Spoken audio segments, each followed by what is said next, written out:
Hello guys, how's it going? My name is Allison, for everyone new here. I am the daughter, the child of a narcissist, of a narcissistic parent. And today I am exploring the question that I received recently as to whether or not I think I am a narcissist. And more generally, whether I think that I am narcissistic. And I'm doing this because I think a lot of children with narcissistic parents believe that they are narcissistic, or worry that they are, or fear that they may become narcissistic, may become their parents. And that is the last thing in the world that they want. And so there's a couple reasons why I think a lot of us do worry about this, and I'm going to explore those in the video.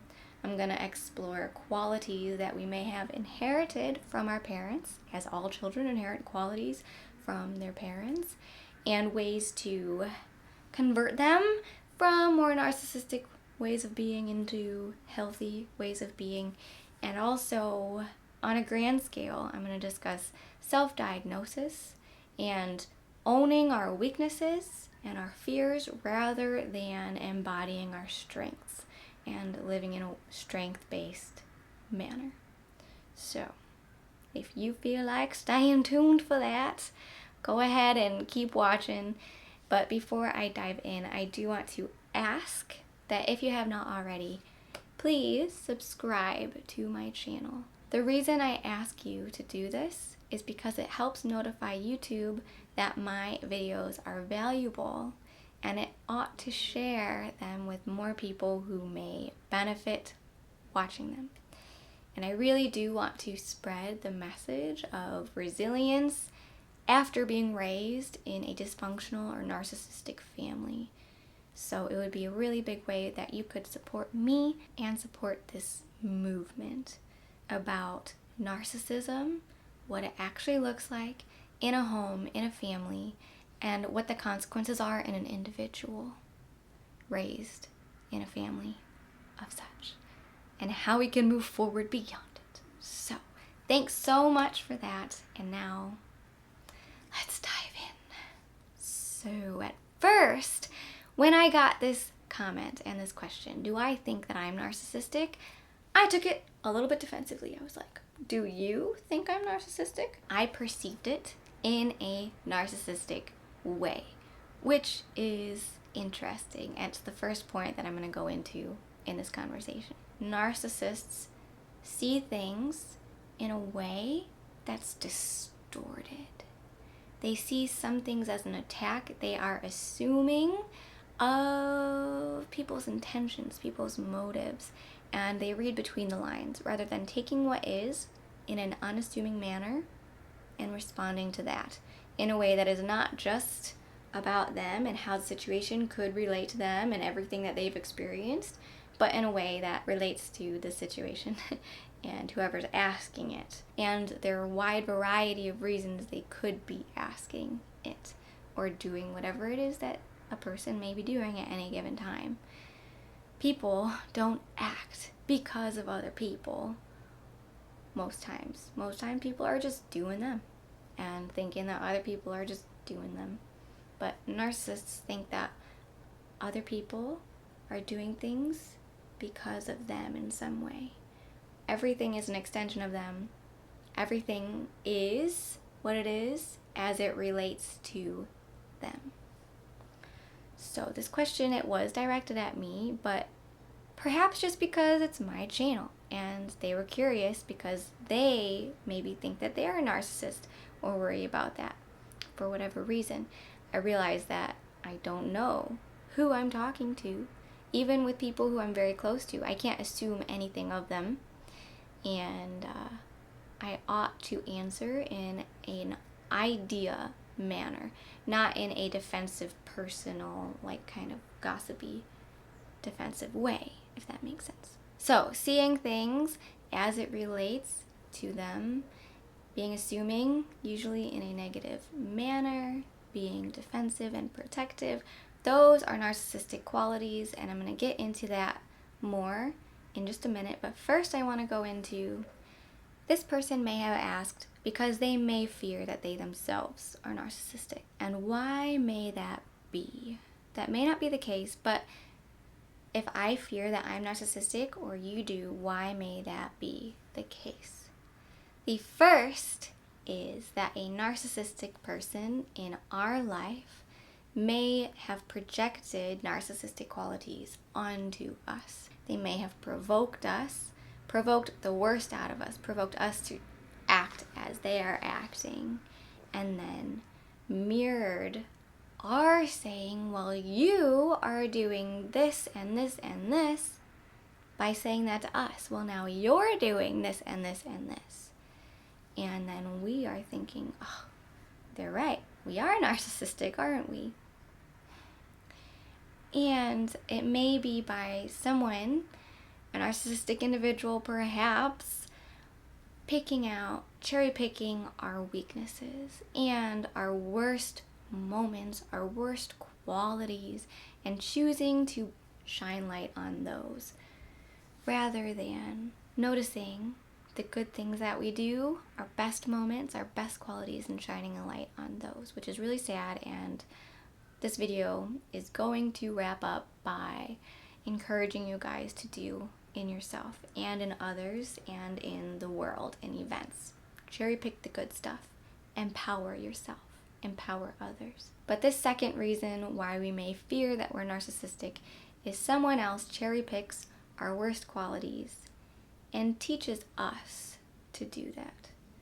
And so when we are learning all about narcissism, because we've discovered it somehow and discovered that someone in our life is narcissistic, we may self-reflect and notice bad qualities of ourselves, because that's what was always brought to light. That's what's more natural for us to see in ourselves. And so we may identify with those and think, gosh darn it, we are narcissistic ourselves. So those are two reasons why we may fear that we're narcissistic, and I'm going to get into more qualities of narcissism. And if you are narcissistic because of qualities that I'm going to go into, it doesn't mean that you are a narcissist. Don't put yourself in a box. Don't label yourself and identify with that label. Know that you have qualities and you are moldable, adaptable, changeable, resilient, and you can become whatever qualities that you want. You really can. That being said, let's talk about some of these qualities that you may have that fuel your fear that you are a narcissistic person.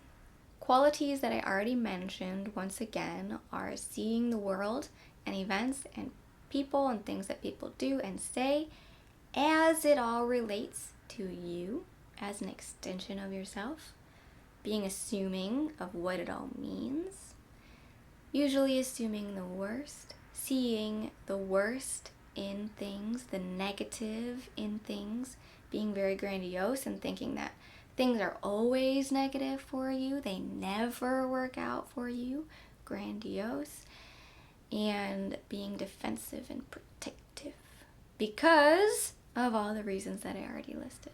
Another big quality that I'm going to share involves emotional intelligence and emotional literacy.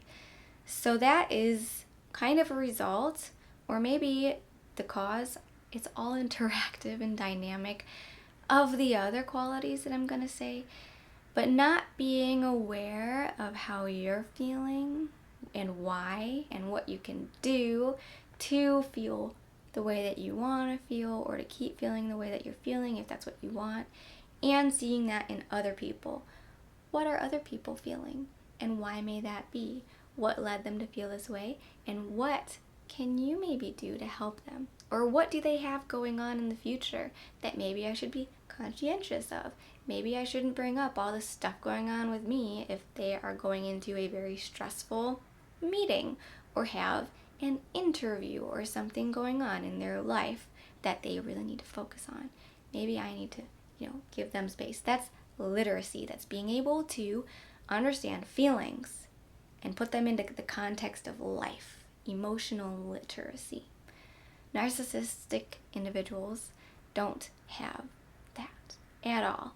And it all stems from them not being connected with how they're feeling and why. And maybe it's probably because they've been running from that for so long, and their way of coping now with not knowing how to handle these emotions that come up, if they're negative, any negative emotions at all, because maybe they just never have, is by doing all of this intellectualization that stems from this just deep disconnect from themselves. And it leads to a disconnect with everyone else and with the world in general. And that is so pervasive and gets very philosophical in my mind, but we can save that conversation for another day.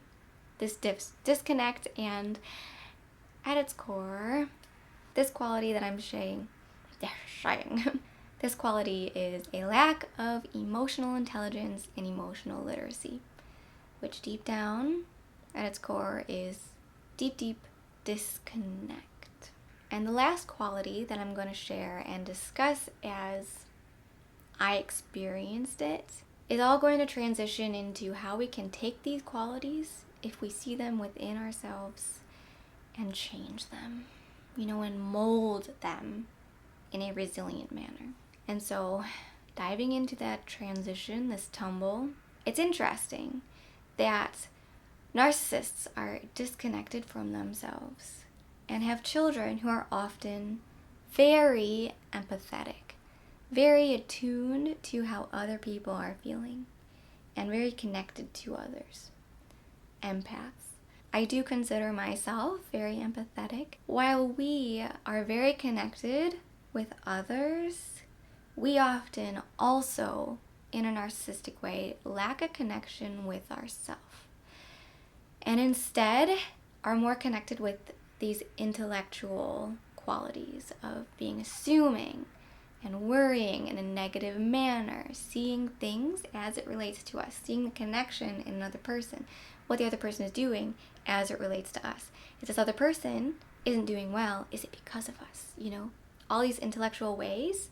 However, we do have an attunement to others. This last quality that I'm going to share is vigilance. Hypervigilance. I think of Mad-Eye Moody from Harry Potter when I say this. Constant vigilance. I love Harry Potter. I am friggin' vigilant as heck. Every little movement that someone does, if they blink when they're telling me something, I'm like, what does that mean? Or, when I'm feeling insecure, I can take things that people do very personally.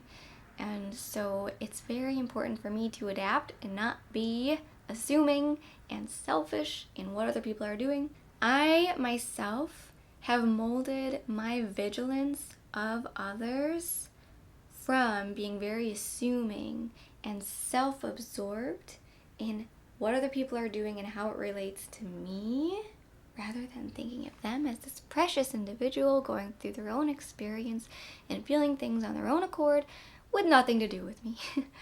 Rather than being hypervigilant in the selfish, narcissistic way, I have had to really put effort in, which sounds kind of embarrassing to say out loud, but it's just the darn truth, and I'm now happy to have done that and be getting better at it all the time. It's a practice. I've shifted from being hypervigilant in the selfish way to using my vigilance and my ability to read people and their nuances in behavior and speech and just their vibe. I can just read it. I love it. It's my favorite book. But that's even kind of a selfish way to put it. Like, I really do love learning about people, but I'm taking that and learning to love about people for the love of people, for the love of the person who I'm learning about, and the appreciation of who they are, and the appreciation of people in general. Because everybody is trying. Everybody's living best they can with the resources that they have, and appreciating that is just really cool. And also, not being vigilant and very cherry picking of people's weaknesses and flaws and faults and things that they do wrong, and especially things that they do wrong that also impact me.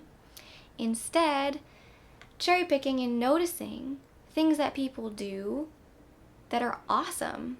Seeing people's strengths, seeing the fun in people, seeing their quirks, what lights them up, and wondering why. I've taken this hypervigilance and instead just kind of try to put myself on the back burner. I can't totally take this straight away because it's just a way that I perceive people in life and that I actually do enjoy myself.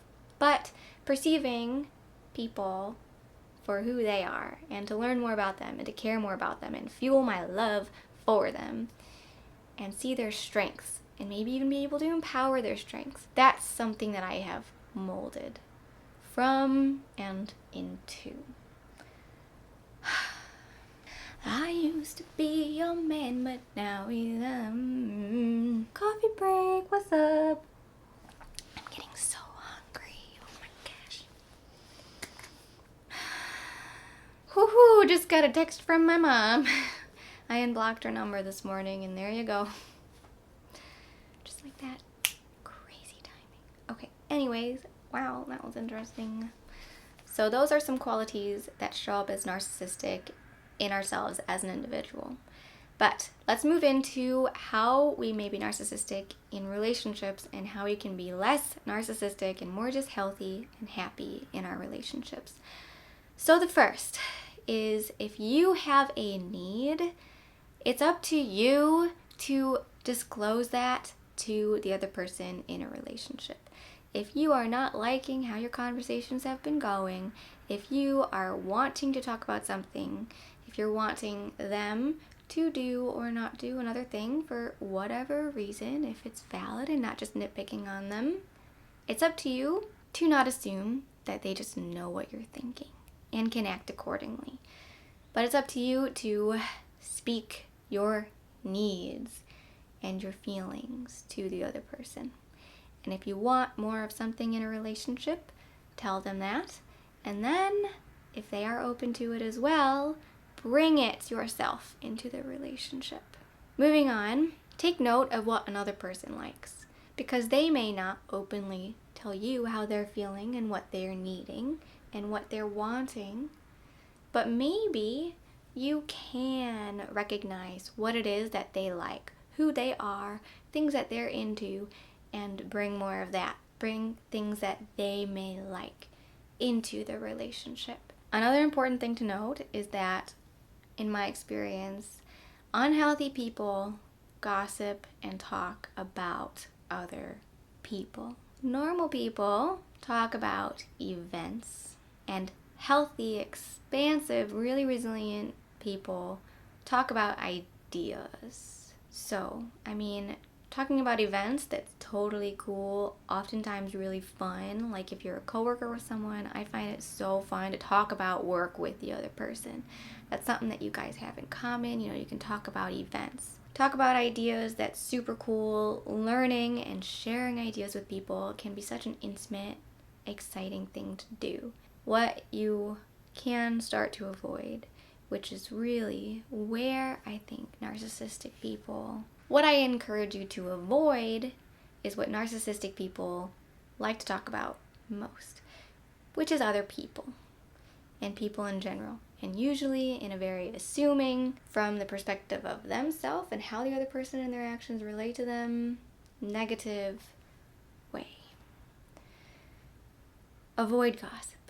Avoid it at all costs, okay? And if you're talking with another person who talks about a lot of other people, it's probably fair to assume that they also talk about you. And that's not cool. It's not the coolest thing to do. Also, please take this with a grain of salt. Of course, you're going to want to talk about your friends with other friends sometimes. Maybe talk about like how cool they are. They're starting this new job. Where are they? What are they doing? I don't know. Just don't live there all the time.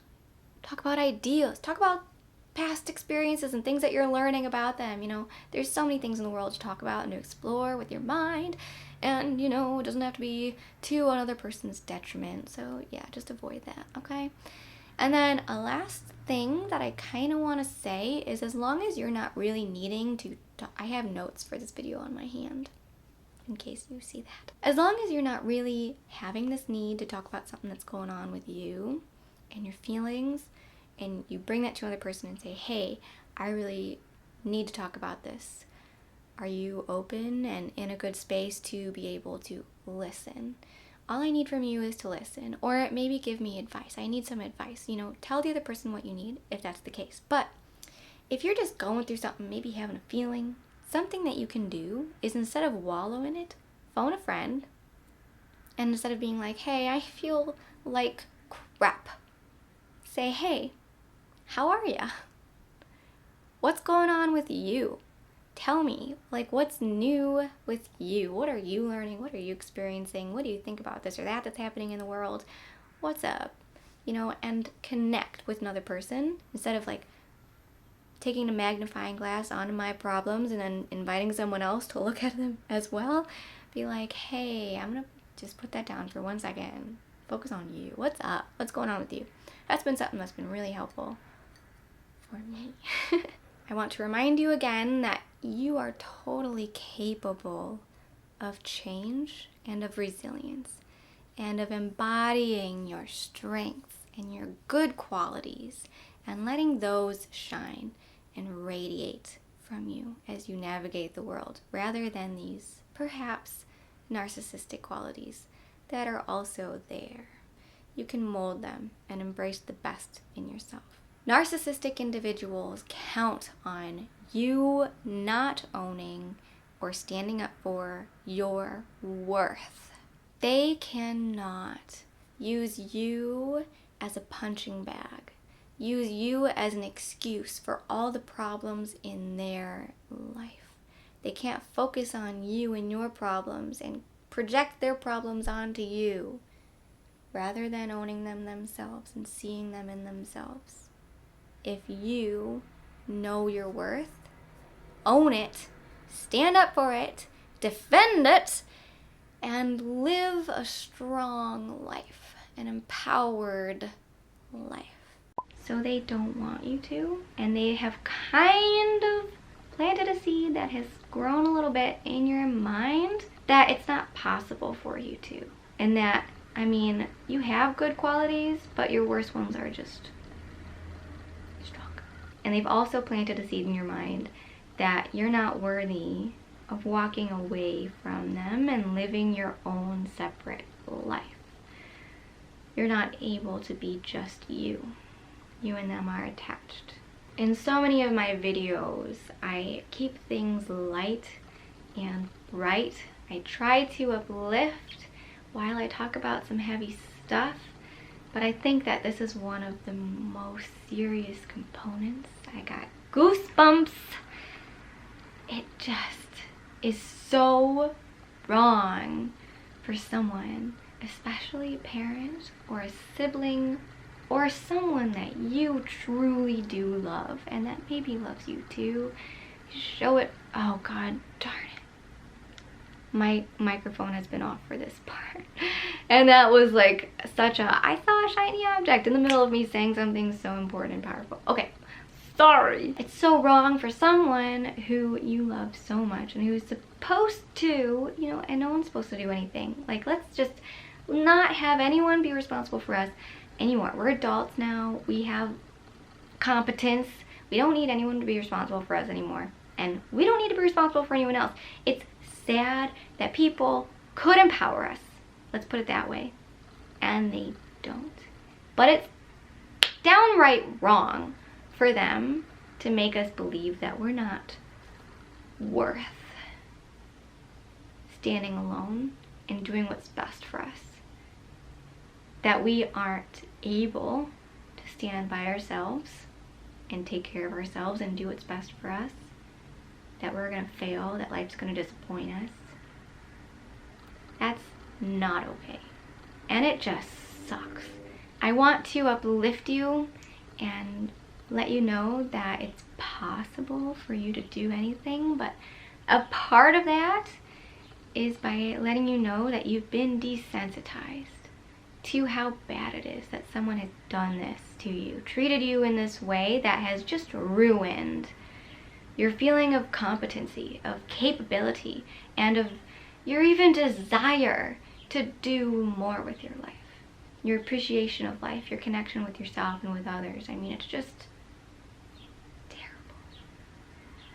So I want you to de-minimize, to instead, allow its rightful potency of the fact that by them being unhealthy, it's really affected you in a negative way. And then let's return to the fact that you can live differently.